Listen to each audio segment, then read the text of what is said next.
In this video, I'll be talking about why I believe GFE is better in Thailand than in Colombia. But you guys already know before we get into the video, make sure that you guys join the Homies Hub community.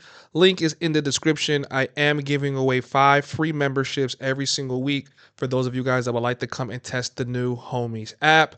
Report some bugs and you can get free membership for up to 3 months, if not longer. Tap in, let's get it. So, why do I believe GFE is better in Thailand than in Colombia? Well, let's basically put it like this. Their cultures, what they are already accustomed to, is just very different. The Colombian people are very tribalistic. They usually they usually tend to stick to their own, and they have more of an interest really in their own than they do foreigners, versus people in Thailand are pretty much open to being with a foreign person, starting a family and being more committed. Now, when I say GFE, by no means am I only mentioning a pay for play service in which you buy a girlfriend. But what I'm talking about is just the overall girlfriend experience. If you're looking for a girlfriend rather than a short transactional night or a short fling, you will probably more than likely enjoy this better in Thailand. And here's why.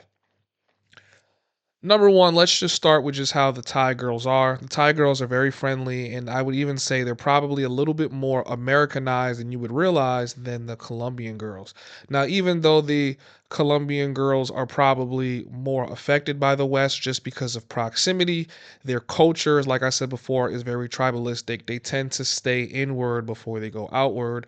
But there has been such an influx of tourism and travel from the United States into Thailand that a lot of them are have been adapting and getting more acclimated to US culture, specifically TikTok.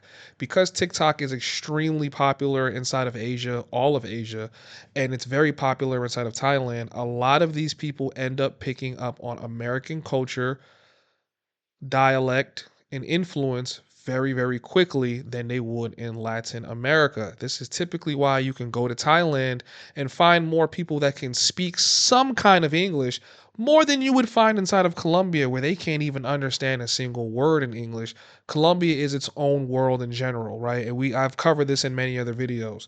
But inside of Thailand, I would say the women are probably more able to play the long game. And because they're more able and willing to play the long game, they are more willing to try to lock you down as a boyfriend or a husband so that they know that they have a stable man in their life. Now, instead of me to focus on the conversation as to whether or not you're paying for it or you're paid for playing, let's just basically put it like this. You are a breadwinner. She is a needy girl. If she can lock you down and know that you can take care of her in whatever situation she has going on with her family, she's going to choose you. So, because she's going to choose you, she's more likely to invest in you, right? Because she can see the potential in being with you long term. But how does this differ from a Colombian chick? Well, the Colombian chicks are a lot differently because, like I said before, they are very tribalistic. Colombian women typically, when they are with a foreigner, they're basically only looking for what they can get from the foreigner. They're not usually looking to make long term investments. And why is that? Well, I think it's a few things. Like I said before, they're very to their own culture. A Colombian girl will have the option of being pregnant by 2 different men. She can have the option of being pregnant by her own man. It could be a guy that barely makes $100 per month and lives in a barrio somewhere, or she can have the option of being impregnated by a retired veteran, good money, good income, can virtually buy her anything that she wants and take care of her family. And she is more than likely to choose to get pregnant by the guy in the barrio and then try to pin the baby on the veteran guy rather than just having the baby with the veteran guy. Now, why do they do this? To be honest with you, I have no clue, right? I can really only speculate as to why they do this. I still am trying to figure this out. I just recently had a situation in which, you know, a certain particular guy I know had the potential to impregnate a girl. And instead of her getting pregnant by that guy, she got impregnated by some random barrio hood rat nigga. And it was just like, wow. So instead of you to stay with the money, you went and got pregnant by somebody who you're more familiar with, but you're not even going to stay in that relationship because you're going to need to get the money. So you're going to end up leaving him anyway to go and get ran through by a bunch of foreigners. It's really the most backwards way of thinking I can possibly imagine. The only thing I could possibly say that the reason is that I did have a little girlfriend inside of Colombia. She basically let me know like Colombian women enjoy the idea of being able to juggle men. And, because they're beautiful and they know that they could obtain any man that they want, it's kind of like, she would probably rather have a child with someone who's more familiar with her culture, speaks her language, and they can understand each other on a cultural level and really just procure resources from those other guys rather than trying to establish a life with the other guy and be well taken care of.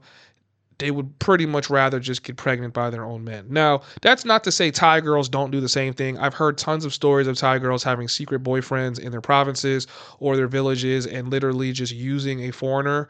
But I've also seen a lot more Thai women and just Southeast Asian women have families with foreigners, have children with foreigners, than I have actually seen foreigners have children with Colombian women.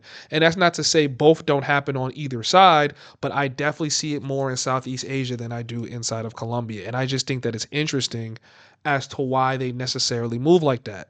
Now, inside of Colombia, you're not really going to get a lot of GFE unless you were constantly basically paying and tricking for it. I'm literally mean every single time you're with her, she is going to be intentionally trying to extract something from you because she never wants to feel like she gave you time for free. I think this is also a cultural thing, right? The way they view foreigners is almost like you're coming here to take advantage. So before you take advantage of me, I'm going to take advantage of you. I think it's a very poverty based mindset. But however, when you go to Thailand and you go to places like the Philippines, even though the level of poor is really on par, like they're just completely different about it. Like it's not to say women are not going to try to take advantage of you all of the time, but inside of Colombia it feels very blunt and very just upfront that you're being taken advantage of, and there really is no reason for them to not try to take advantage of you. Like they just think they're that much smarter than you that they can finesse you. And obviously them being good looking and being beautiful does not make it any better. When the Thai girls, even though they have great personalities, and a lot of them are truly beautiful. If you're trying to compare them to Colombian levels of beauty, it's just not the same, right? The women inside of Colombia put way more emphasis into their looks and trying to constantly elevate their beauty. I'm talking you can meet a girl 1 month and she's the most beautiful thing that you've ever seen. You'll see her again in 3 months and she's even more beautiful than she was last time. You know what I mean? I've never seen anything like that before, and that's not to say it's all women, but it's a lot of them. I've met a lot of women when they're already a perfectly crafted 8, and the next time I see them again, they're a 9 or a 10 because of surgeries, workouts, makeup, or just finding a new sponsor. It's literally insane. But when it comes down to having children, they typically know that because basically the sky is the limit because of their beauty, instead of them to try to have a child with somebody who is just a good pick, they try to have children with their own and then basically build their life or build their source of wealth and income with a foreigner. I still think it's stupid. It doesn't make any sense to me. I think, Southeast Asia, they have it figured out well. They should have GFE with foreigners if they're looking for some kind of stability. Find a man that'll take care of them long term, settle down with him, and just live a cool, smooth, calm, and collective life. However, we all know that the stories don't always end this way for men. A lot of men have been successful and a lot of men have not been. But let me know you guys' thoughts. Let me know what you think. Where do you think GFE is better? Do you even care if GFE is better in Southeast Asia if you're a Latina lover? You know what I mean? Like, let me know you guys' thoughts in the comments. Hit the like button, subscribe, comment on the channel. I appreciate you guys for watching. Peace.